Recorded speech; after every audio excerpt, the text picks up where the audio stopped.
ভেনেজুয়েলার ক্ষমতার নিয়ন্ত্রণ এখনও যুক্তরাষ্ট্রের হাতে যায়নি। দেশটির সাবেক প্রেসিডেন্ট নিকোলাস মাদুরোকে আটক করা হলেও রাষ্ট্র ক্ষমতায় বহাল রয়েছেন তার ঘনিষ্ঠ ও অনুগতরাই, এমনটাই জানিয়েছে বিবিসি। বিবিসির প্রতিবেদনে বলা হয়েছে, ভেনেজুয়েলার অন্তর্বর্তী প্রেসিডেন্ট হিসেবে দায়িত্ব নেওয়া ডেলসি রদ্রিগেজ দীর্ঘদিন ধরেই মাদুরোর ঘনিষ্ঠ ও অনুগত হিসেবে পরিচিত। মাদুরো আটকের পর তাকেই সুপ্রিম কোর্টে শপথবাক্য পাঠ করানো হয়, যে সুপ্রিম কোর্টও মাদুরোর রাজনৈতিক আন্দোলনের প্রতি অনুগত বলে উল্লেখ করেছে বিবিসি। প্রতিবেদনে আরও বলা হয়, মার্কিন প্রেসিডেন্ট ডোনাল্ড ট্রাম্প যুক্তরাষ্ট্রই ভেনেজুয়েলা চালাবে এমন যে বক্তব্য দিয়েছিলেন, বাস্তব পরিস্থিতি তার সঙ্গে মিলছে না। কারণ রাষ্ট্রের প্রশাসন, বিচার বিভাগ ও ক্ষমতার কেন্দ্রগুলোতে এখনও মাদুরোর মিত্ররাই বহাল রয়েছেন। ভবিষ্যৎ হোক নিরাপদ, বিনিয়োগ হোক বিশ্বস্ত, আর আমার পছন্দ সল্ট বে।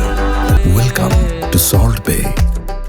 ডেলসি রদ্রিগেজ প্রকাশ্যে বলেছেন, ভেনেজুয়েলা নিজেকে রক্ষা করবে। অন্যদিকে ট্রাম্পের বক্তব্যে ইঙ্গিত পাওয়া যায় তিনি আশা করছেন রদ্রিগেজ যুক্তরাষ্ট্রের সঙ্গে কাজ করবেন, বিশেষ করে ভেনেজুয়েলার তেল সম্পদে যুক্তরাষ্ট্রের প্রবেশাধিকার বাড়ানোর বিষয়ে। কিন্তু এই কথা বলে যুক্তরাষ্ট্র আসলে কি বোঝাতে চাইছে? তবে এখন পর্যন্ত যুক্তরাষ্ট্রের কোনো সেনা ভেনেজুয়েলার মাটিতে অবস্থান করছে না, যদিও সামরিক হস্তক্ষেপের সম্ভাবনা পুরোপুরি নাকচ করেননি ট্রাম্প।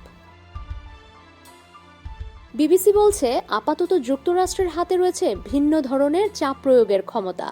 মাদুরোকে আটক করার দৃশ্য প্রচার করা হয়েছে, যা এখনও ক্ষমতায় থাকা তার অনুগতদের জন্য কার্যত এক ধরনের সতর্কবার্তা। মাদুরোর মিত্ররা জানেন, যুক্তরাষ্ট্রের চাওয়া অনুযায়ী কাজ না করলে তারাও পরবর্তী লক্ষ্য হতে পারেন। কাগজে কলমে তারা ক্ষমতায় থাকলেও বাস্তবে যুক্তরাষ্ট্রকে না বলার মতো অবস্থানে তারা কতটা আছেন সেই প্রশ্ন থেকেই যাচ্ছে বলে মন্তব্য করেছে বিবিসি। ডেস্ক রিপোর্ট, সমকাল।